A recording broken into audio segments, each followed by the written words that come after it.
అంటే ఇప్పుడు మనుధర్మం అనేది డిస్క్రిమినేట్ చేస్తుంది ఎవరిని, దళితుల్ని కానీ, శూద్రుల్ని కానీ, తర్వాత మహిళల్ని పర్టికులర్ గా. ఈవెన్ అగ్రవర్ణాల్లో మహిళలకు కూడా వాళ్ళు అగ్రవర్ణాల కింద కన్సిడర్ చేయడం, వాళ్ళు శూద్రులనే చెప్తుంది. సో ఇలాంటి ఒక కాంట్రవర్షియల్ స్క్రిప్చర్ని మన దేశ సంస్కృతికి అదొక రిప్రజెంటేషన్గా భావిస్తూ మనుధర్మాన్ని అటాక్ చేయటం, హిందూ ధర్మాన్ని, భారతీయ సంస్కృతిని, హిందూ ధర్మాన్ని కూడా కాదు, భారతీయ సంస్కృతిని, సాంప్రదాయాలని అటాక్ చేస్తున్నాడు రాహుల్ గాంధీ అని యోగి ఆదిత్యనాథ్ చెప్పారు. నేను భారతీయ సంస్కృతి సాంప్రదాయాలు వేరు, మూఢాచారాలు వేరు. మనుధర్మం ఖచ్చితంగా మూఢాచారం కిందకే వస్తుంది. అది వెనకబాటుతనమే, ఎవరు ఒప్పుకున్నా ఒప్పుకోకపోయినా. భారతీయ సంస్కృతి అంటే ఏంటండి? భారతీయ సంస్కృతిలో చెప్పారా ఇలా చేయడం కరెక్ట్ అని? భారత సంస్కృతి వేరు, మనుధర్మం వేరు. మనం వీళ్ళు మనుధర్మాన్ని భారతీయ సంస్కృతి మీద బలవంతంగా వేసి రుద్దుతున్నారు. ఇప్పుడు సంప్రదాయాలు మార్చుకుంటూ రావట్లేదండి. అసలు ఇప్పుడు ఇలా ఎందుకండి? మీరున్నారు నా ఎదురుగా, ఆ ప్రకారమే అంటే మీరు పంచె కట్టుకోవాలి, చొక్కా వేసుకోకూడదు, ఓ పిలక వేసుకోవాలి. మరి మీరు ఎందుకండి స్టైల్గా బట్టలు వేసుకున్నారు? అవునా? కస్టమ్స్ వేరు, ట్రెడిషన్స్ వేరు, కల్చర్ వేరు, అది డిస్టింక్షన్. అందుకని మారిన పరిస్థితులకు అనుగుణంగా మనం మారటం అనేది చాలా అవసరము అనేది రాహుల్ గాంధీ చెప్తున్నాడు. దీన్ని కాంట్రడిక్ట్ చేస్తాము, భారతదేశము సంస్కృతి వాటి వెనక మేము వెళ్ళి దాక్కుంటాము, ఇది ఇలాగే కొనసాగాలి అనుకుంటే, ఇప్పుడు ఆయన యోగి ఆదిత్యనాథ్ ఆయన బ్రహ్మచారి. ఇప్పుడు ఆయన గురించి గొప్పగా చెప్పింది ఏంటి? ఆయన సీఎంగా ప్రకటించగానే ఆయన ఒక చిన్న పెట్టి పట్టుకుని వచ్చాడు, దానిలో 2 జతల బట్టలకు మించి లేవు, ఎంత నిరాడంబరుడు, ఇవన్నీ చెప్పారు. బాగుంది. మరి ఈ నిరాడంబరత ఆ రాష్ట్ర అభివృద్ధికి ఎంతవరకు ఉపయోగపడింది చెప్పండి మీరు. ఉపయోగపడిందా మీరు చెప్పండి, నిర్మోహటంగా చెప్పండి. మరి ఉపయోగపడకండి ఎందుకండి అది? అంటే ఇక్కడ ఒక చిన్న ఆర్గ్యుమెంట్ తీసుకొస్తాను మ్యామ్. గాంధీజీకి అంబేద్కర్కి మధ్య ఒక ఆర్గ్యుమెంట్ జరిగింది. అంటే ఈయన అన్నహిలేషన్ ఆఫ్ కాస్ట్ లో కూడా దాన్ని మెన్షన్ చేస్తారు. కుల వ్యవస్థని వ్యతిరేకించలేదు గాంధీజీ, కుల వ్యవస్థను వెనకేసుకొచ్చే ప్రయత్నం చేశారు. అంటే కుల వృత్తులు ఉండటం అనేది అర్థవంతమైన ఒక ఇదే అని చెప్పారు ఆయన అని అంబేద్కర్ గారు తీవ్రంగా అటాక్ చేశారు. సో ఆయన కూడా నేను అంబేద్కర్ ఇంకో మాట కూడా అన్నారు, నేను ఆయన తప్పు పట్టడానికి ఏం లేదు, ఆయన ఒక పొలిటీషియన్, సో ఆయన అన్ని వర్గాలని వెనకేసుకొని రావాల్సిన అవసరం ఉంటుంది అని కూడా ఆయన చెప్పారు. సో ఇప్పుడు రాహుల్ గాంధీ కూడా ఒక పొలిటీషియన్, సో ఆయన ఒక సోషల్ రిఫార్మర్గా మారి ఇలాంటి సోషల్ ఇష్యూస్ గురించి మాట్లాడతాం ఆయన పార్టీకి నష్టం చేయదంటారా? నష్టం చేస్తారని నేను అనుకోవట్లా.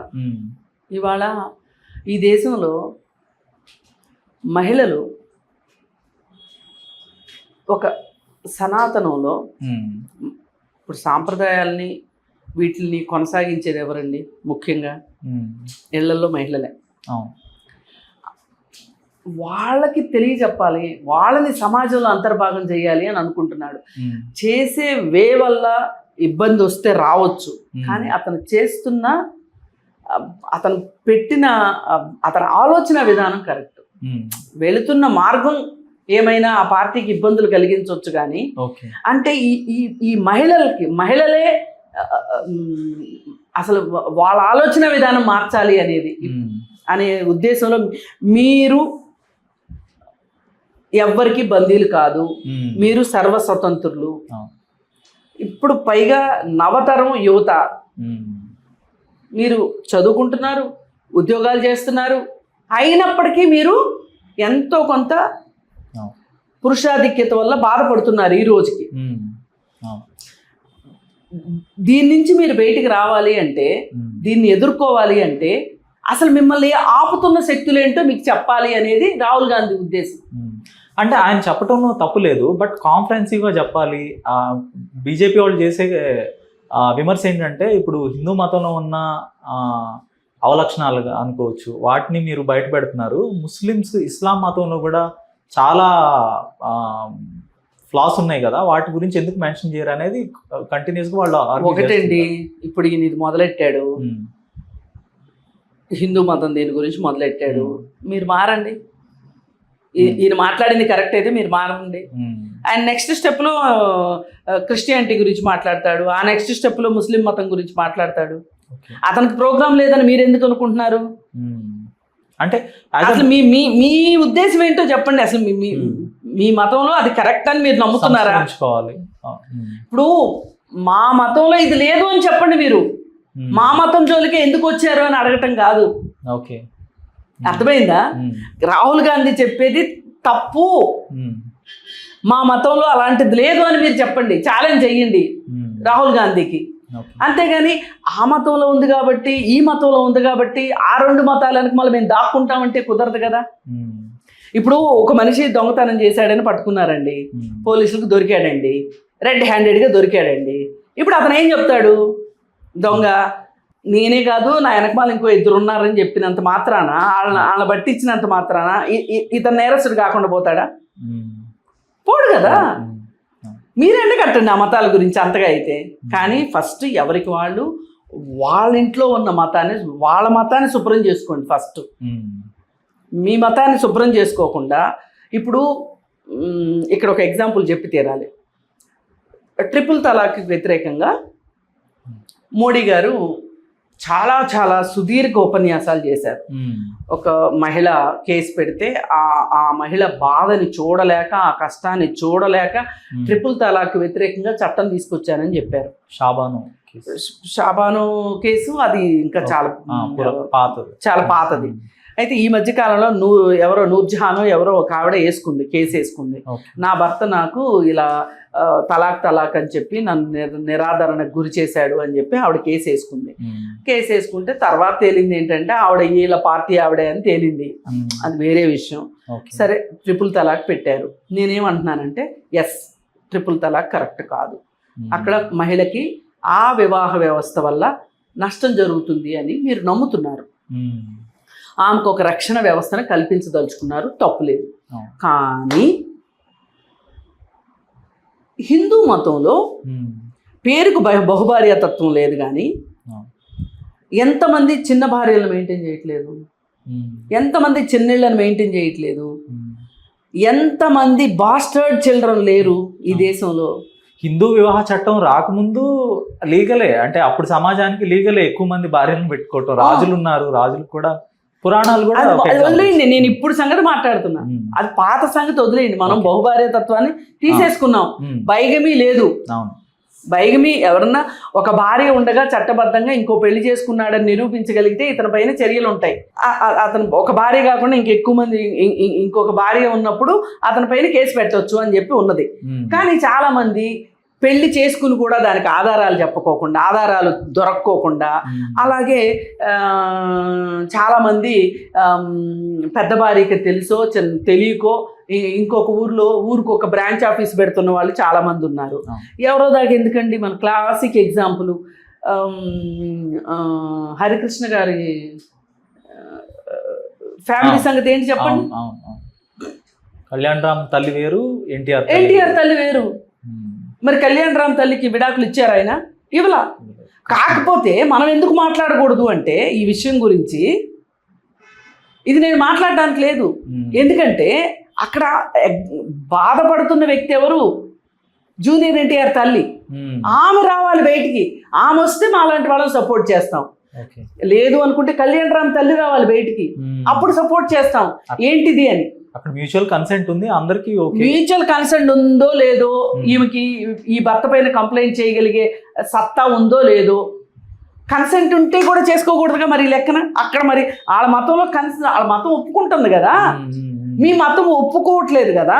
ఈ చట్టం, హిందూ వివాహ చట్టం ప్రకారం ఒప్పుకోవట్లేదు. మరి వాళ్ళు నిలబడి ఇలాంటివి ఉండకూడదు కదా. నేను చెప్పేది అది. చట్టం వాళ్ళు కంప్లైంట్ చేశారా లేదా అనేది కాదు, అలా ఉండకూడదు కదా. మరి మీ మతం కనుక మిమ్మల్ని కరెక్ట్గా గ్రూమ్ చేస్తే పరాయి స్త్రీ పైన మోజు ఉండకూడదు కదా. ఒక భార్యకి న్యాయం చెయ్యాలి కదా. అద్దేచ కామేచ మోక్షేచ నాది చరామి, నిన్ను నేనున్నంత వరకు నేను నీ కోసం ఉంటాను అని 7 అడుగుల బంధానికి ఇంక విలువేంటి? మరి ఇలా చేస్తున్నారు కదా, వీళ్ళ సంగతి ఏంటి చెప్పండి. అందుకే నేనేమంటున్నానంటే ఫస్ట్ ఇప్పుడు రోడ్డు మీద చెత్త ఉంది అని మనం కంప్లైంట్ చేసేటప్పుడు మనమే రోడ్డు మీద చెత్త వేయకూడదు. పక్కింట్లోంచి వాసన వస్తుంది అని చెప్పినప్పుడు మన ఇంట్లో చెత్త ఉండకూడదు. ఓకే, ఇది చేసుకోవాలి. అందుకని వీళ్ళు మాట్లాడేవి లేదు రాహుల్ గాంధీ నువ్వు కరెక్ట్ మాట్లాడట్లేదు, నువ్వు చెప్పేది మా మతంలో లేదు అని చెప్పమనండి. అంటే ఇది మెజారిటీ హిందువుల దేశం కాబట్టి మెజారిటీ మైనారిటీ అనవసరం. మెజారిటీ మతం కాబట్టి ఎక్కువ మంది బాధపడుతున్నారు. మెజారిటీ మతం కాబట్టి ఎక్కువ మంది బాధపడుతున్నారు. బాధపడకూడదుగా, అది వాదన. అది కాకపోతే అతను చెప్పే విధానం ఏమైనా, తీసుకున్న మార్గం ఏమన్నా సరి అయిన ఫలితాలు ఇస్తుందో ఇవ్వదో నేను చెప్పలేను. కానీ మహిళ మనసులో ఒక ఆలోచన అయితే వేస్తున్నాడు ఆయన. మీరు ఇక్కడ బందీ కాకండి, మీరు సర్వస్వతంత్రులు అని చెప్తున్నాడు. ఇది ఇంకొక రకంగా మన దేశంలో జెండర్ గ్యాప్ని తగ్గించడానికి పనికొస్తుంది. అసలు మీకు ఇంకా 150 సంవత్సరాలు ఏమో పట్టుద్దంట మన దేశంలో జెండర్ గ్యాప్ తగ్గటానికి. ఏది సరైన చర్యలు తీసుకుంటారు నమ్మకం ఉందా మీకు? మగవాళ్ళే మిగులుతారు, ఇంకా ఆడవాళ్ళు కూడా ఉంటారు, కానీ ఏ హక్కులు లేకుండా ఉంటారు. ఇంకా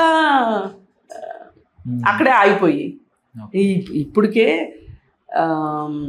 గవర్నమెంట్ ఉద్యోగాల్లో చాలా తగ్గిపోయింది.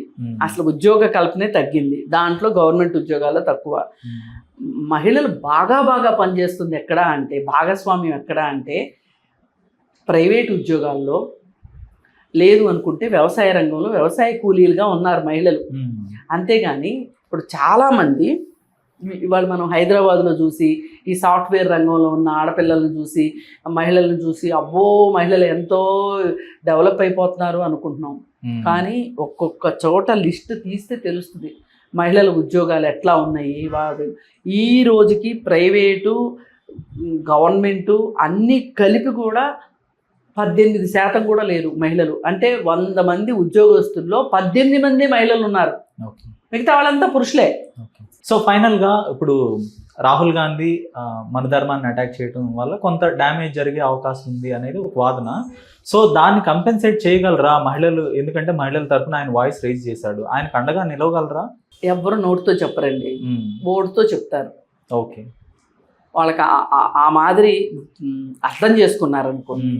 ఒక రకంగా పూనా అనేది ఒక సాంస్కృతిక విలువలకి, మన ఆంధ్రప్రదేశ్లో ఎట్లా అయితే కాకినాడ, రాజమండ్రి ఎట్లా సాంస్కృతిక విలువలకి పుట్టినిళ్ళు అవి, మన ఇండియా మొత్తం మీద పూనా అలాంటిది.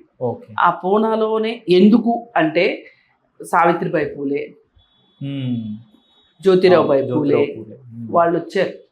ఆ తర్వాత అంబేద్కర్ అక్కడ పెరిగాడు, మహారాష్ట్ర.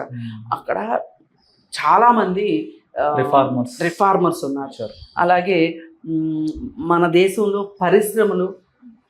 పారిశ్రామిక రాజధాని అంటారు కదా బాంబేని, అంటే మహారాష్ట్ర. అందుకని ఆ ప్రాంతంలోనే అక్కడి నుంచే స్టార్ట్ చేసింది. అందుకు నేను అనుకోకుండా అబ్జెక్ట్ దిక్కే కూడా అక్కడ వాడే, పూనా వాడే. అంటే కొన్నిసార్లు మనకు అట్లా కోయిన్సిడెన్స్లు అవుతూ ఉంటాయి. ఏదైనా కానీ ఇది విజయవంతం అవ్వాలని కోరుకుంటున్నా. ప్రతి మహిళకి అర్థం చేసుకుంటే చాలండి, నేను ఈ బంధనాల్లో నేను ఉండాల్సిన అవసరం లేదు. నన్ను నా భర్తే రక్షించాలి, నా తండ్రే రక్షించాలి, నా కొడుకే రక్షించాలి అనేది ఎందుకు ఉండాలండి? అసలు ఒక అత్యాచారాలకి మహిళలను రక్షించడానికి వీళ్ళు ఉండాలి కదా అని ఎంతమంది అత్యాచారం జరుగుతున్న పరిస్థితుల్లో సొంత భర్త కాపాడుకోలేకపోతున్నాడండి. భర్తను ఏ చెట్టుకో కట్టేసి భార్యను అత్యాచారం చేస్తారు. ఇప్పుడు వాళ్ళు 5గురు వచ్చారనుకోండి, ఈ భర్త ఏం చేయగలుగుతాడు చెప్పండి? అందుకని ఎన్ని పిచ్చి మాటలు ఇవన్నీ. ధన్యవాదాలు. హలో, తెలుగు రాజ్యం ఛానల్ చూస్తున్నారా? సామాజిక, రాజకీయ, జీవన చిత్రణే తెలుగు రాజ్యం. అతిశయోక్తులు, అసత్యాలు ఉండవు. రాజకీయ కోణం కాదు, ప్రజా కోణమే కొలబద్ద. తెలుగు రాజ్యం వీక్షణ మీ ఉత్తమ అభిరుచికి నిదర్శనం.